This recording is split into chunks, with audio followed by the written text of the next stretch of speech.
Good morning, good afternoon, and good evening. And a warm welcome to the Balsillie School of International Affairs here in Waterloo, Ontario, Canada. My name is Jonathan Crush, and I'm the host of this, the first in a new monthly webinar series on global migration and food security, where we'll be showcasing the work of the My Food project partners from around the world. The series is co-hosted by the Balsillie School, Wilfrid Laurier University, and the Hungry Cities Partnership, and generously funded by the Social Sciences and Humanities Research Council of Canada. For this first webinar in the series, I'm very pleased to introduce a colleague and friend, Professor Godfrey Tawadzera of the University of Namibia, and to welcome him back to the Balsillie School.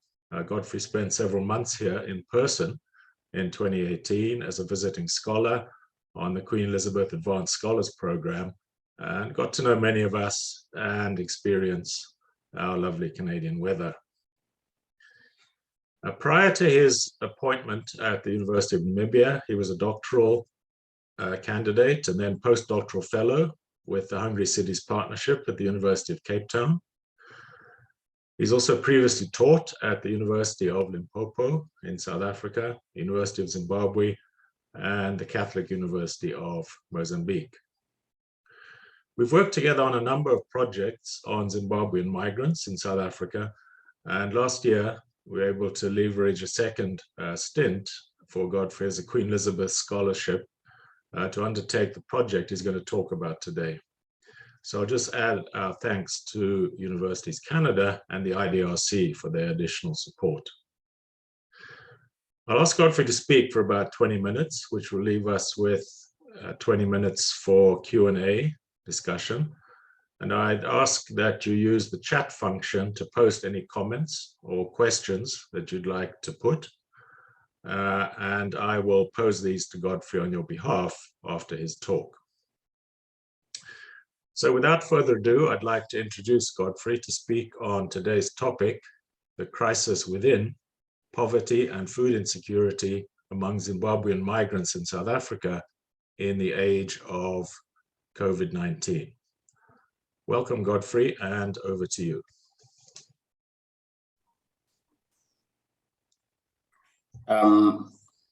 Thank you, Jonathan.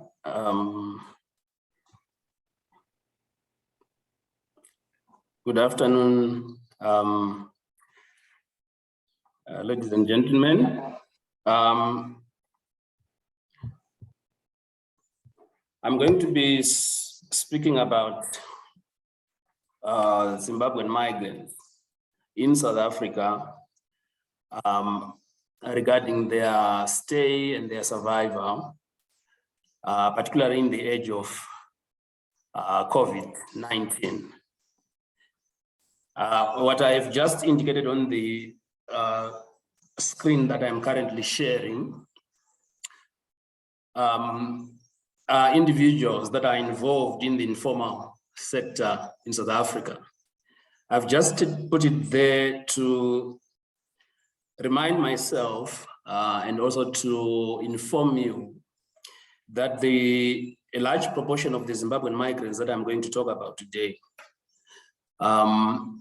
construct their livelihoods within the informal sector.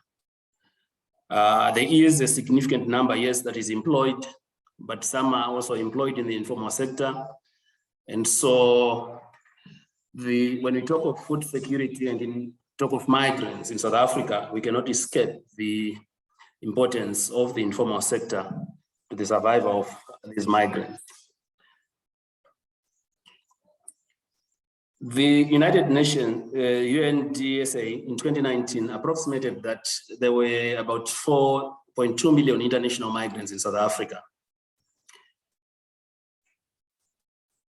Zimbabweans constitute a greater proportion of these migrants, even though the actual number of Zimbabweans in South Africa is not known, and the figure varies between 500,000 to about 1.5 million, but there are others that have gone on to estimate that there may probably be 3.5 million Zimbabweans in South Africa. The IOM in 2020, however, indicated that there were approximately 911,981 Zimbabwean migrants in all SADC countries, which is approximately 14% of the total international migrants in the region, and Zimbabweans make up the larger proportion of that migrant stock. In 2012, we did a survey in which we tried to identify a survey on migrations from Zimbabwe and tried to identify different migration waves regarding the periods in which Zimbabweans have moved to South Africa in significant numbers. And we managed to identify 3 distinct periods. In the 1990s, between 2000 and 2005, and the post-2005 period. The 1990s migrations were stimulated by the introduction of ISAP and the worsening economic crisis in Zimbabwe, prompting people to leave. The large-scale movements in the between 2000 and 2005 were related to political challenges in the country, disputed elections, as well as issues to do with the land reform, which also then impacted negatively on the economy, and a number of people left the country. In the post-2005 period, up to around 2009, there were also large-scale migrations, largely because of the economic conditions, but on the back of a political crisis that was existing in the country then. Added to these 3 distinct waves, we may be able to add another wave post-2013, when the government of national unity that had stabilized the economy in Zimbabwe stem came to an end, and the economic crisis experienced a resurgence, as well as a political crisis of disputed elections as well. Instability forcing people to move out. In this case, Zimiri in 2017 argued that the past 2 decades in Zimbabwe can safely be referred to as the crisis decades, because it has been one crisis after the other. And this has led to large-scale movement of people, not only to the region, but also internationally, to overseas countries. And in 2010, Crash and Tevera edited a book, The Exodus, which deals with much of the Zimbabwean migrations. I've just put up on the screen a number of studies that have been done regarding the migrations from Zimbabwe to the region, but specifically also to South Africa. So the Zimbabwe's Exodus, the third wave, and many others. And what these studies have done is to detail critical issues regarding the genesis of the problem. Why are Zimbabweans moving? How do they move? How do they integrate into the South African and other societies in the neighboring countries? What challenges do they face, especially in terms of integration? The issues of xenophobia that is impacted negatively, especially in South Africa, where there are sporadic events of these xenophobic issues. What is lacking, however, in all the discourse that I have pointed out is the issue of livelihoods. How do Zimbabweans who have moved into neighboring countries, especially in South Africa, manage to construct their livelihoods, and how do they feed themselves? What challenges do they face, and how do they navigate the territory in trying to solve these challenges? So there are a few studies that have been carried out regarding food security. In 2010, we carried out a survey about Zimbabwean migrants and how they survive in South Africa. There is also a book on livelihood struggles in Africa, not necessarily in South Africa. There's also a recent article by Stolle and Dean Babu on youth and food security. What these few articles have shown is that there is evidence that Zimbabweans in South Africa, in urban South Africa particularly, are in a crisis. And that this is a crisis that hinges on the type of livelihoods that they are involved in and the inability thereof of most of these migrants to be able to secure themselves, especially in terms of food. The advent of COVID-19 and the attendant lockdowns has brought in another crisis.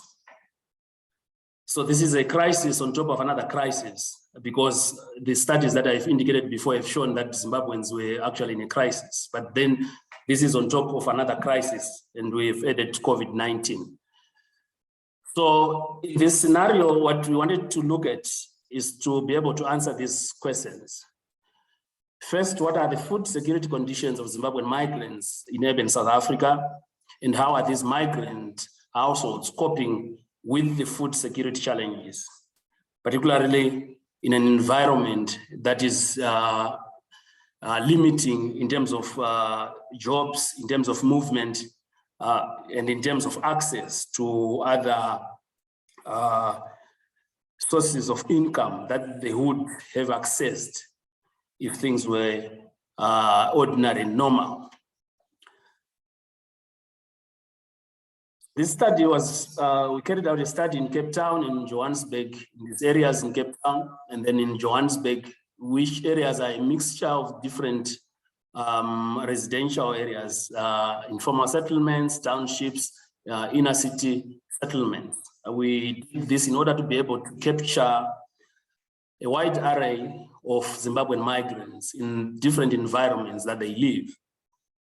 And we administered 503 questionnaires, that is household questionnaires, and carried out in-depth interviews, even though I will not be speaking much to the in-depth interviews, as we are still in the process of analyzing some of the information. And these are the participants regarding the different areas that we sampled. And in this study, we are going to be analyzing food security in terms of these measures: the household food insecurity access scale, the access prevalence indicator, the household dietary diversity, as well as the demands of adequate or inadequate household food provisioning. So what are the key findings that we have come up with so far? In order for us to understand how Zimbabweans in South Africa survive and are able to construct their livelihoods and therefore to feed themselves, we have to look at where do they stay and what are they doing. This first graph shows that the majority were staying in squatter huts or squatter shacks, rooms in backyards and rooms in a house. What this tells us is that the majority have very little income to be able to live in the other areas, for example, where they can rent flats or can rent houses, townhouses and other types of accommodation. Rather, they prefer and are forced in some instances to live in areas which have got informal housing. That is where the majority live. In terms of the housing structure, we did find that the majority were nuclear households.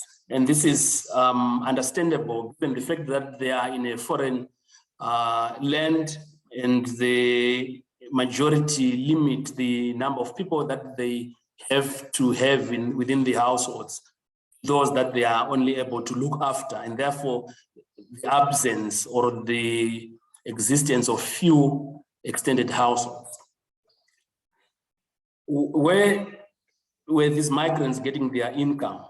These are the major sources of household income, wage work, informal businesses, casual work, and in some instances, remittances. But these three constitute the major income sources, with an average household income of around 2,750 Rand per month. And what were the major household expenditure categories? Food is at the top, followed by housing and then utilities. But we should also note that a significant proportion of the migrants indicated that they were remitting. So we will see in the next few slides the impact of these obligatory remittances back home and how they impact on the food security of migrant households in South Africa. We try to look at the levels of poverty by using the measure created by Afrobarometer, which is the lived poverty index, to be able to see how households were accessing different goods and services. In other words, access to water, to electricity, to cash income, to food, and to energy. And the results were that around half seldom went without, but 42% seldom went to sometimes without the services and goods that I've indicated. And 3% always, often to always without. We asked households in which months they had challenges in securing food. And this right-hand graph shows the months of in which households were or had challenges in accessing food. And so we'll see that the peak period in this case is around between March to July. And that towards the end of the year, the situation is a bit improved. One of the reasons is because most households do save a lot of money, whatever they can, and also buy food in preparation for the end of year festivities, as well as the fact that they have to remit home. So by the time that they get to the end of the year, towards the end of the year, they have accumulated either cash, goods, and food. So in this instance, the challenges are a bit limited. But the challenges in the middle of the year, particularly in the winter months, where it is very difficult to find employment, where it is raining, because the majority of the people that that we interviewed either worked in the construction industry, and there's very little activity during the winter months in terms of construction, so jobs had to come by. So the income is also very little, and the demands for food during the winter months are a bit also much higher, and therefore the several challenges that they have. Cognizant of the fact that the COVID pandemic had impacted on food supply and impacted on food prices, we asked the participants whether they had gone without food because it was not affordable. And if they did, at what frequency? And we did find that at least a third had gone without food about once a month, a quarter about more than once a week, a quarter about a week, and only 16% said they'd never gone without food. And then 6% had gone without food because it was unaffordable, almost on a daily basis. We also did try to ask whether the household food security situation was much better or had improved or had worsened because of the advent of the COVID-19 pandemic. 2/3 indicated that their condition, the household condition regarding to food, had become much worse, 24% worse. Only 8% said it was the same, and just 1% that it was better, and 0.2% much better, indicating that for the majority of the households, the COVID pandemic rather did exacerbate household food security conditions that were bad to begin with. We then did calculate the household food insecurity access scores, and the results were such that the average was 10.1%, which means that because this is a scale that ranges from 0 to 27, and the higher the score, the more food insecure the household are expected to be. When we did compute the food security categories, the prevalence indicator, we did find that 13.3% were food secure. So only 13.3% were food secure, 11.6% mildly food insecure. If you combine these two categories, that is about a quarter of the household that could be classified as being food secure, whilst the rest were food insecure. What were the major challenges preventing households from having enough food, besides the issue of food prices that we've talked about before?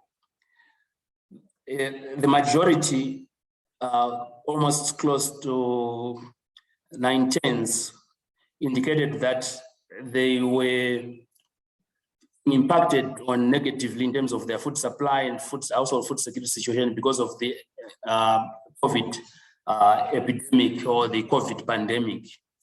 And they did list a number of ways in which they were impacted on, which I will talk about briefly in the next slide or so. But the other issues were the increased cost of living, reduced remittances, the loss of employment, reduced income, as well as the death of household members. In a situation where the household food security situation was so low, how were these households surviving or coping? And therefore, we asked the households to be able to indicate what coping strategies they adopted in the previous 7 days of the research. And so we did find that more than 3/4 were relying on less preferred and less expensive food, which was expected given that the demands on the little income that they had were many, especially in an environment where they were also expected to pay for medicines, where the majority were not going to work or were working fewer days a week, and then that they were reducing the number of meals, they were borrowing food or relying from help on friends, they were consuming food from their vending business, this being because a significant proportion of the migrants that we interviewed were also engaged in informal trade, selling food, and therefore they would also food from their business, which however in the long run negatively impacted on their businesses because they would be reducing their stock and therefore the ability of the business to continue in future. A few other options, taking food on credit. This is primarily food on credit from the informal sector, from friends, colleagues, and relatives who are involved, and then a few other options as well.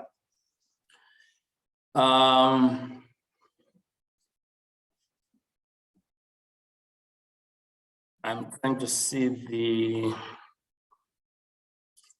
slide, the title of the slide at the top.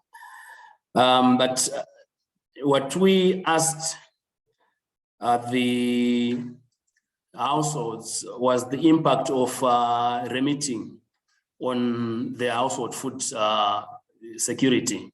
And what we did find was that the households indicated that the impacts were 3% were neither positive nor negative, but a fifth that the impact was negative, very negative, 15%.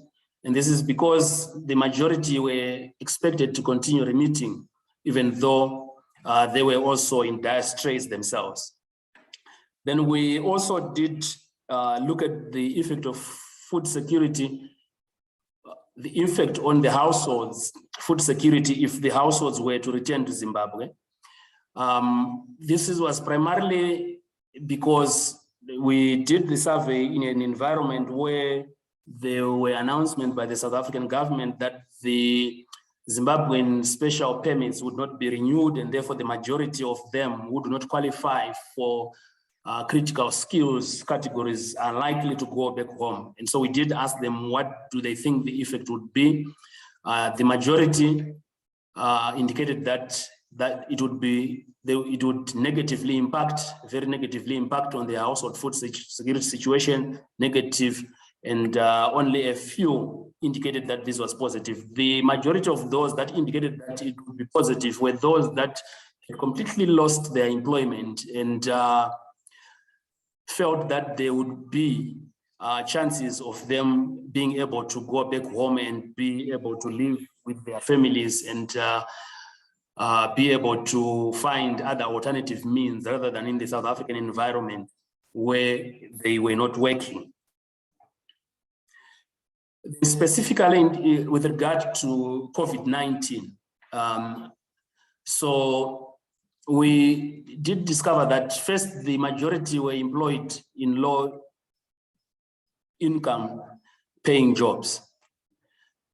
A significant proportion was also in self-employment, whose income was low and also variable, particularly during the period of lockdowns where individuals were unable to source stock and in some cases unable to go out into the streets to be able to sell. And therefore that worsened the household food security situation. The issue of remitting pressures was such that the COVID impact, as widespread as it was also impacting on households in Zimbabwe. Because of the fact that those that have migrated and moved to South Africa as well as other countries are seen as being better off, the pressure from home to remit, the participants indicated that that pressure actually increased during the COVID-19, during the advent of the COVID-19, despite the fact that some had lost jobs, some were working part-time, some were working a few days a week.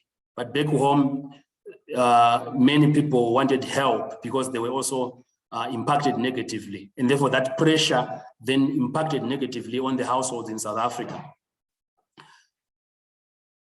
While most migrants may be doing better than they were when they migrated from Zimbabwe to South Africa, because the majority migrated during a period of what we can term a double crisis, successive crisis.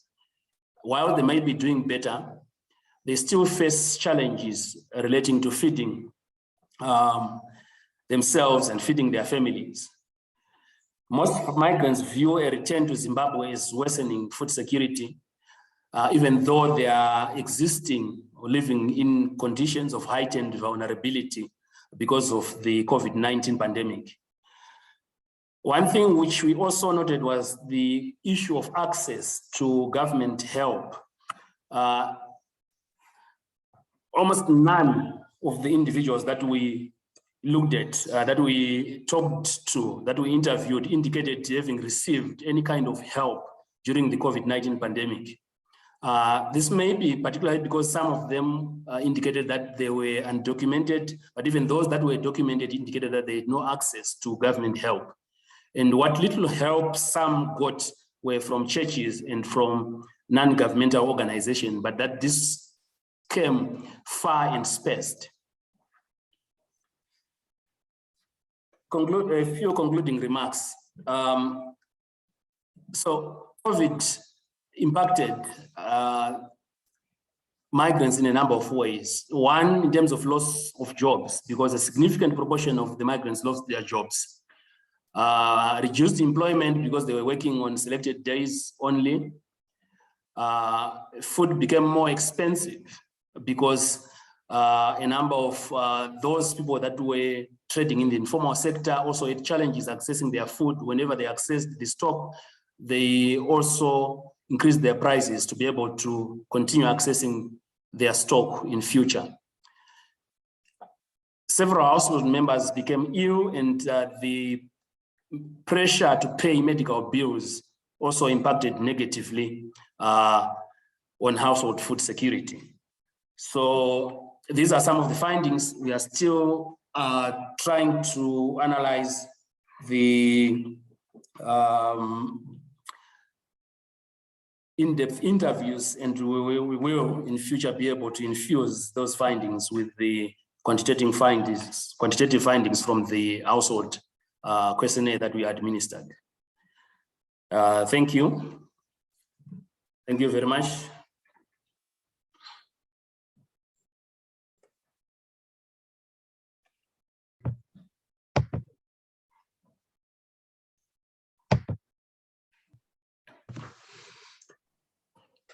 Thanks very much for that really interesting report from the front line, Godfrey.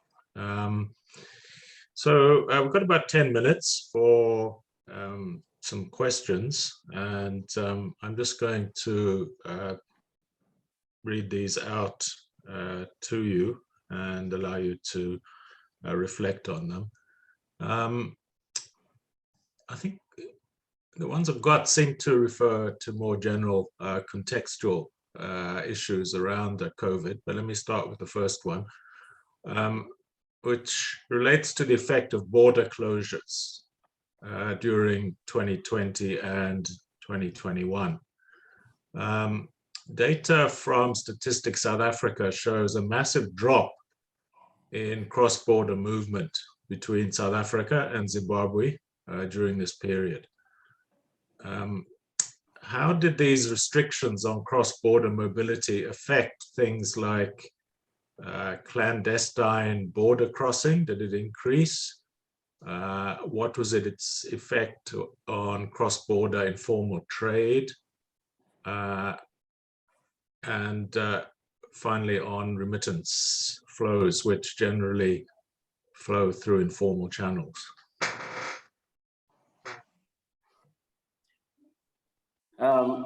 So maybe let me tackle the questions simultaneously because they are also interlinked. So it's a question of movement. We all know that in the aftermath, in the immediate aftermath of the onset of COVID-19, several governments, including the South African government and the Zimbabwean government, put measures in place to be able to contain the spread of the disease, which entailed in some cases hard lockdowns, and even when the hard lockdowns were lifted, it also entailed a ban on cross-border travel. However, the ban on cross-border travel between Zimbabwe and South Africa was on passenger transport. The other forms of movement, for example, in terms of the movement of commercial goods, they did continue. So the fact that there was some movement still occurring meant that there were several channels through which migrants would be able to remit.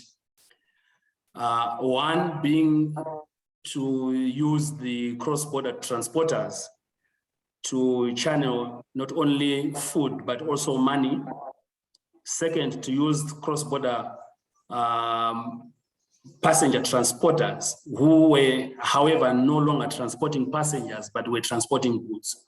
So a number of bus companies, even though they were no longer allowed to transport passengers, they resorted to transporting goods. So there was, I do not think there was ever a moment in which there were no buses that would cross from South Africa to Zimbabwe and back, primarily in terms of goods. That's how the remittances were done.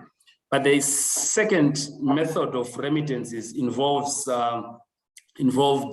the formal channels of remittances. For example, Mukuru is one of those, Western Union and others, although the use of these formal channels were heightened by the constricted space in terms of the informal channels. And so even the Zimbabwean government did indicate that they recorded and increased remittances receipts especially during 2020 and the early part of 2021 when they had lockdowns. There are also other informal channels that Zimbabwean migrants use, which involve either one, giving money, if it is about money, giving money to someone in South Africa, and then be able to pick that money from someone in Zimbabwe. And the rates for such informal transfers are actually much lower than the formal channels, which is why even when things are normal, most people prefer these channels. So in short, the movement of goods and the movement of money continued even through some of the hard lockdowns. Thank you. Yeah, thanks, Godfrey. That's interesting. So there's a question here about health, access to health.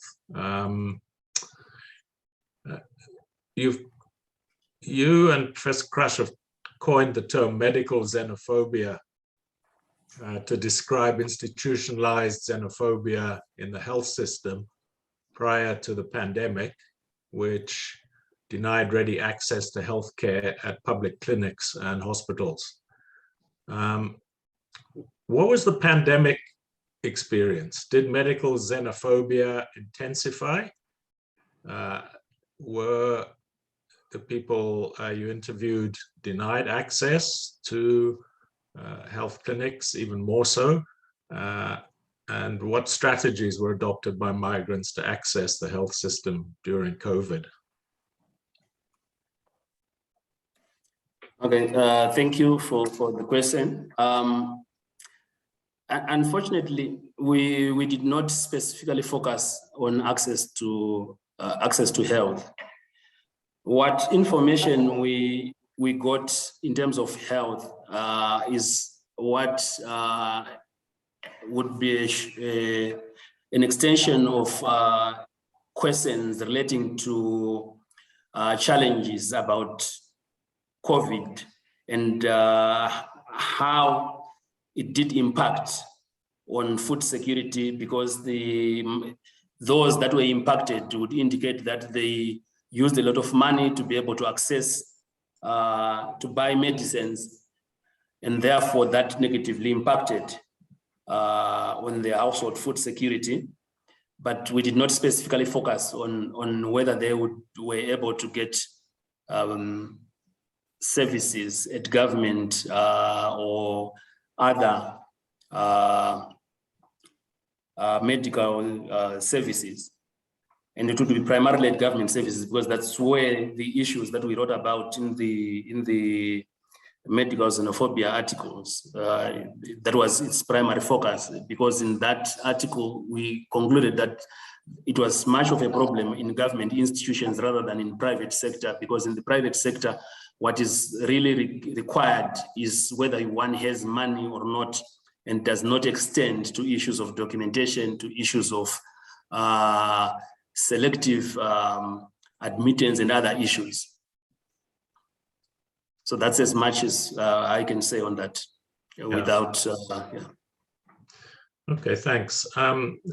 Questions here are related more to the sort of general geography of Zimbabwean migration to South Africa, and which centers Zimbabweans find most attractive. If I can just add to that, I think just relating it to the survey, it'd be interesting to know, since, as I understand it, Cape Town and Johannesburg are two major destinations. Were there any differences you found between migrants in the one city and the other in terms of pandemic impacts? Okay, so to answer the first part of the question, which is about which centers do Zimbabweans find attractive.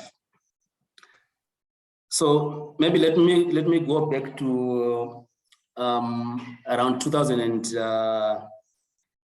from 2005 maybe to around 2008 or so. The majority of migrants from Zimbabwe would go to Gauteng, the Gauteng province generally. Because of its proximity and also because this is where the majority expected to find jobs. There were others, however, who would remain in the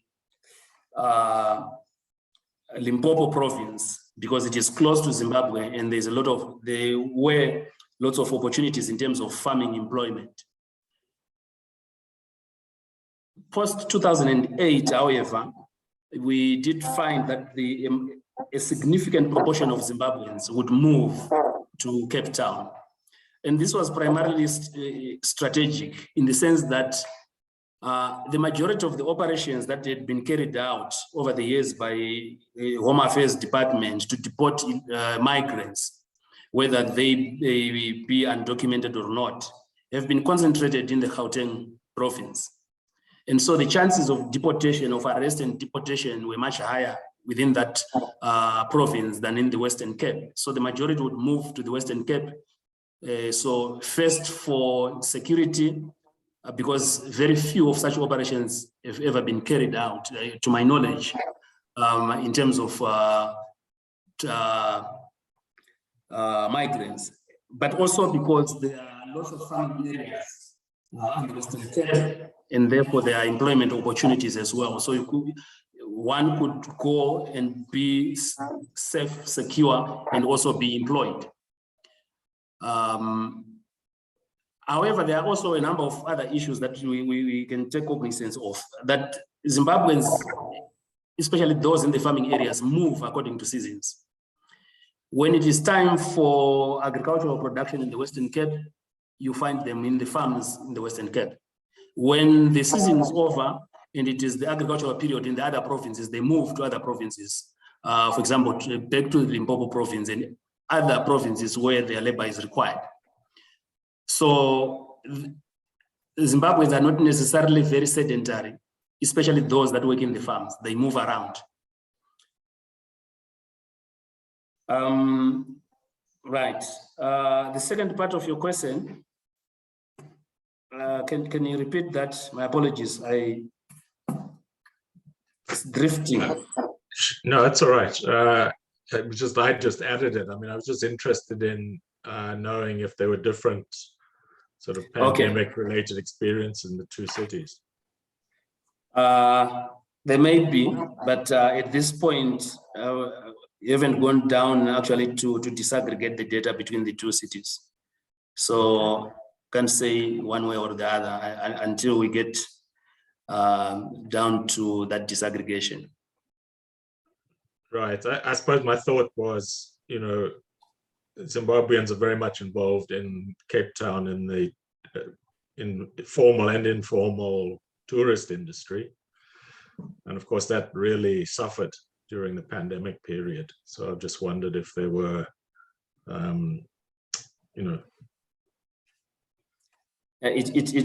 may be, but we would only be certain maybe when we have actually just finished the analysis. But at this point, I can't hazard a guess. Oh, okay. There's one last question before we close. It relates to the Zimbabweans who hold legal status in South Africa through these special dispensation permits. The question is this, that Zimbabweans were actually eligible for the COVID-19 special relief grant offered by the South African government. So how many of the respondents were able to access this grant? And what barriers did they face in accessing this special grant? Okay, thank you for the question. Yeah, so on paper, they were eligible.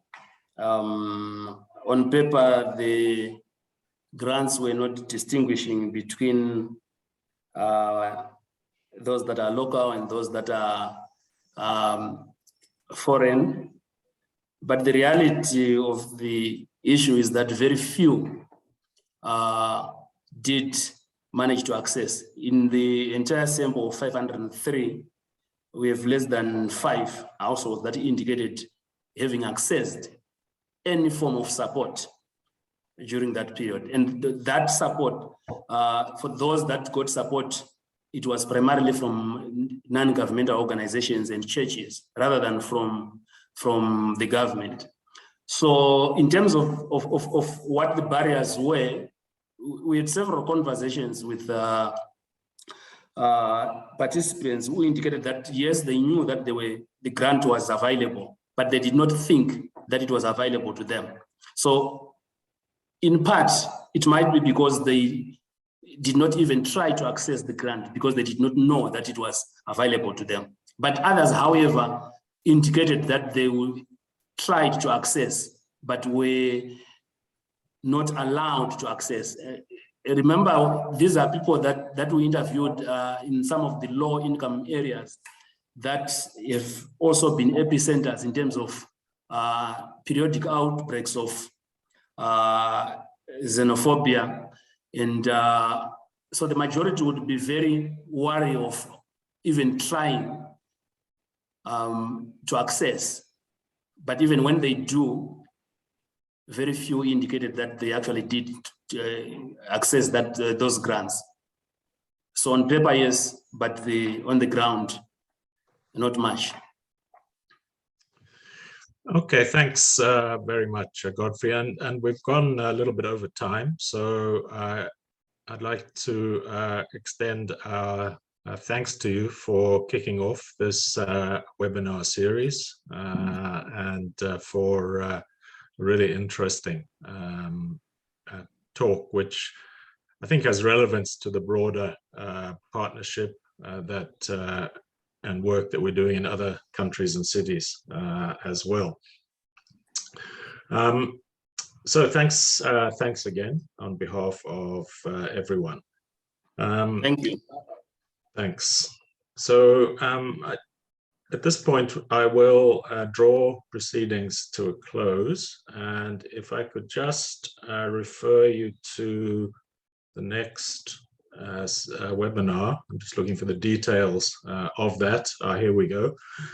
Thanks very much. It's going to be Dr. Marie Rule of the International Food Policy Research Institute, IFPRI, on 14th of April, a couple of weeks' time at 11 a.m.